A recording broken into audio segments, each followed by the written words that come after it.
Hi friends, எல்லோருக்கும் வணக்கம். இனியவள் இடத்துல இன்றைக்கி என்ன பார்க்க போகிறோம்னா ட்ரெடிஷ்னல் ப்ளஸ் ஹெல்த்தியான ஸ்வீட் ரெசிபி தாங்க பார்க்க போகிறோம்.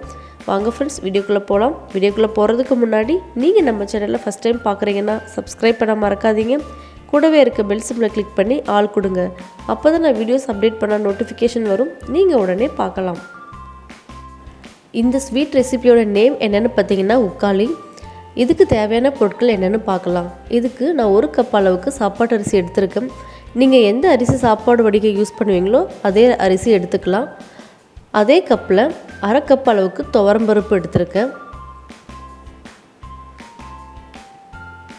இது கூட சும்மா ஒரு கைப்பிடி அளவுக்கு உளுந்து ஆட் பண்ணிக்கலாம்.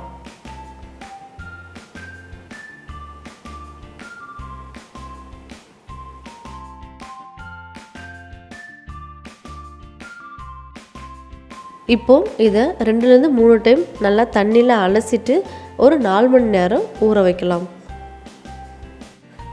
இப்போ பாருங்கள், 4 மணி நேரம் ஆயிடுச்சு. நல்லா அரிசி ஊறிருக்கு. இப்போ தண்ணியை வடிகட்டி மிக்ஸி ஜாருக்கு மாற்றிக்கலாம். இப்போ இதுக்கு தேவையான அளவு உப்பு, கொஞ்சமாக தண்ணி ஊற்றி நம்ம தோசை மாவு பதத்துக்கு அரைச்சி எடுத்துக்கலாம்.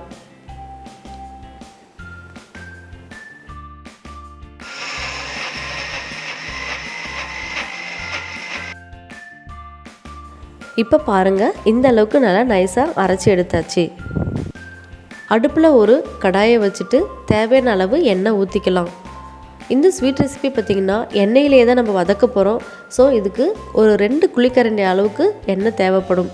கொஞ்சம் அதிகமாகவே எடுத்துக்கோங்க. இப்போ பார்த்தாலே தெரியும் உங்களுக்கு எந்த அளவுக்கு நான் எடுத்திருக்கேன் அப்படின்னு. நான் கடலெண்ணெய் தான் யூஸ் பண்ணியிருக்கேன். இப்போ பாருங்கள், எண்ணெய் நல்லா சூடாயிடுச்சு. இப்போ நம்ம அரைச்சி வச்சுருக்க மாவை இது கூட சேர்த்துக்கலாம். அது மட்டும் இல்லாமல் இந்த ரெசிபி பண்ணுறதுக்கு ஒரு அடிகனமான பாத்திரம் எடுத்துக்கோங்க. ஏன்னா இந்த எண்ணெயிலே தான் நம்ம இந்த ஸ்வீட் ரெசிபி நல்லா வதக்க போகிறோம். ஸோ அடி பிடிக்காமல் இருக்கிறதுக்காக ஒரு அடிகனமான பாத்திரம் எடுத்துக்கோங்க. இரும்பு கடாய் இருந்தாலும் ரொம்பவே பெஸ்ட்டு.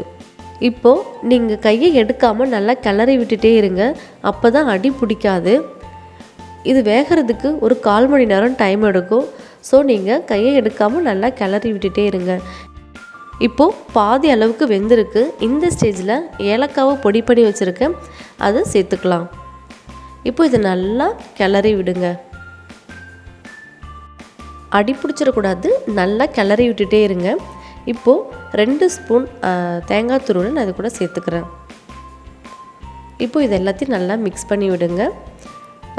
இப்போது இது கூட 3/4 கப் அளவுக்கு வெல்லம் சேர்த்துக்கலாம். உங்கள் ஸ்வீட்க்கு ஏற்ற மாதிரி நீங்கள் கூட்டவோ குறைக்கவோ செய்யலாம்.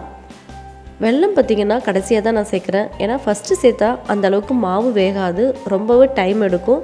அதனால் நம்ம இப்போ கடைசியாக சேர்த்துக்கலாம். இப்போ இது எல்லாத்தையும் நல்லா மிக்ஸ் பண்ணி விடுங்க.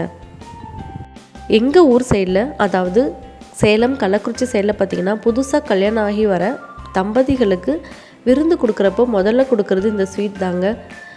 இது காலங்காலமாக ஃபாலோ பண்ணிட்டு வர ஒரு பாரம்பரிய உணவு.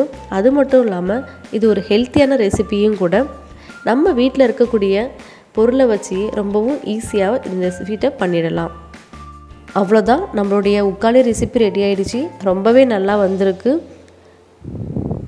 நீங்களும் இந்த ரெசிபி ட்ரை பண்ணி பாருங்கள். பார்த்துட்டு உங்களுடைய ஃபீட்பேக்கை கமெண்ட்டில் என் கூட ஷேர் பண்ணுங்கள். நம்மளுடைய புது வருஷத்தை புதுவிதமான இனிப்போட வரவேற்போம். எல்லாருக்கும் ஹாப்பி நியூ இயர். இந்த வீடியோ உங்களுக்கு பிடிச்சிருந்தா லைக் பண்ணுங்கள், ஷேர் பண்ணுங்கள், மறக்காமல் சப்ஸ்கிரைப் பண்ணுங்கள். இன்னொரு இன்ட்ரெஸ்டிங்கான வீடியோவில் உங்களை சந்திக்கிறேன் ஃப்ரெண்ட்ஸ். பாய், டேக் கேர்.